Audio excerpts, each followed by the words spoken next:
Hi, everyone. Today I'm going to tell you about an incident that happened to me about 10 years ago. It's a story I've never been able to forget.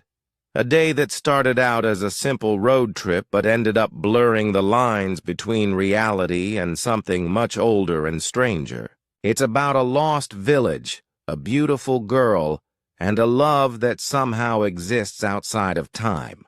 I can only hope that after I share my story, you'll be a little more careful about where your own travels might take you. I lived in a city, but the city was hot in summer. I wanted to see the country. I wanted to walk in the forest and see green trees. I had a little black car and I had a map, too. I drove all night out into the country. I was happy in my car. We had a very good summer that year. The country was very pretty in the early morning. The sun was hot and the sky was blue. I heard the birds in the trees, and then my car stopped suddenly. What's wrong? I thought. Oh dear, I haven't got any petrol. Now I'll have to walk. I'll have to find a town and buy some petrol. But where am I? I looked at the map. I wasn't near a town. I was lost in the country. And then I saw a girl. She walked down the road with flowers in her hand. She wore a long dress, and her hair was long, too. It was long and black, and it shone in the sun. She was very pretty. I wanted to speak to her, so I got out of the car. "Hello," I said. "I'm lost. Where am I?" She looked afraid, so I spoke quietly. "I haven't got any petrol," I said. "Where can I find some?" Her blue eyes looked at me and she smiled. She's a very pretty girl, I thought. "I do not know," she said. "Come with me to the village. Perhaps we can help you." I went with her happily and we walked a long way. There isn't a village on the map, I thought. Perhaps it's a very small village. There was a village and it was old and pretty. The houses were black and white and very small. There were a lot of animals. The girl stopped at a house and smiled at me. "Come in, please," she said. I went in. The house was very clean, but it was strange, too. There was a fire and some food above it. I felt hungry then. That's strange, I thought. They cook their food over a wood fire. Perhaps they have no money. I met her father and mother, and I liked them. They were nice people, but their clothes were strange. "Sit down," said the old man. "Are you thirsty after your walk?" He gave me a drink, and I said, "Thank you." But the drink was strange, too. It was dark brown and very strong. I didn't understand, but I was happy there. I asked about petrol, but the old man didn't understand. "Petrol?" he asked. "What is that?" This is strange, I thought. Then I asked, "Do you walk everywhere?" The old man smiled. "Oh, no. We use horses," he said. "Horses?" I thought. "Horses are very slow. Why don't they have cars?" But I didn't say that to the old man. I felt happy there. I stayed all day, and I ate dinner with them that evening. Then the girl and I went out into the garden. The girl's name was Mary. "This is nice," she said. "We like having visitors. We do not see many people here." We spoke happily. She was very beautiful. But after a time she began to talk quietly, and her face was sad. "Why are you sad?" I asked her. "I cannot tell you," she said. "You are only a visitor here. We have to say goodbye tonight.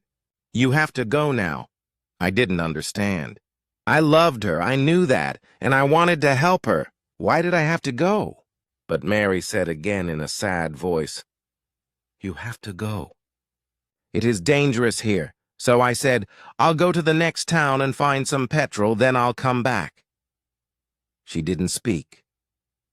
"I love you, Mary," I said, "and I'll come back to you. You won't stop me." She said goodbye to me at the door. Her face was very sad, and I was sad, too. I didn't want to go. It was midnight. The night was very dark, but I walked and walked. I was very tired when I saw the lights of a town. I found some petrol and then I asked the name of the village. But the man at the garage gave me a strange look. "What village?" he asked. I told him about the village. I told him about the old houses and the people with strange clothes. Again, he gave me a strange look. He thought, and then he said, "There was a village there, but it isn't there now. There are stories about it, strange stories." "What do people say about it?" I asked.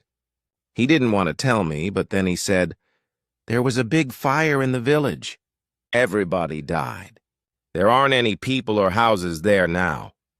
"How did it happen?" I asked. "And why?" "Oliver Cromwell killed them," he said. "He was angry with the villagers because they helped the king in the war." I couldn't speak. This isn't right, I thought. That war happened 350 years ago. Then I remembered the strange clothes, the long hair, the food over the fire, and the old houses. And I remembered, too, about the horses. "But I don't understand," I cried. I saw the people in the village. I spoke to some people there. The man looked quickly at me, and then he spoke. "There's an interesting story about the village. For one day every 10 years it lives again, but only for one day. Then it goes away again for another 10 years. On that one day you can find the village, but you have to leave before morning, or you will never leave. Can this be right?" I thought. Perhaps it was. Mary said, "You have to go." She loved me, but she said, "We have to say goodbye." She was afraid for me. Now I understand, I thought. I went back to the village, but it wasn't there. I looked again and again, but I couldn't find it. I saw only flowers and trees. I heard only the sound of the birds and the wind. I was very sad. I sat down on the ground and cried. I will never forget that day. I remember Mary, and I will always love her. Now I only have to wait 2 months. The village will come back again.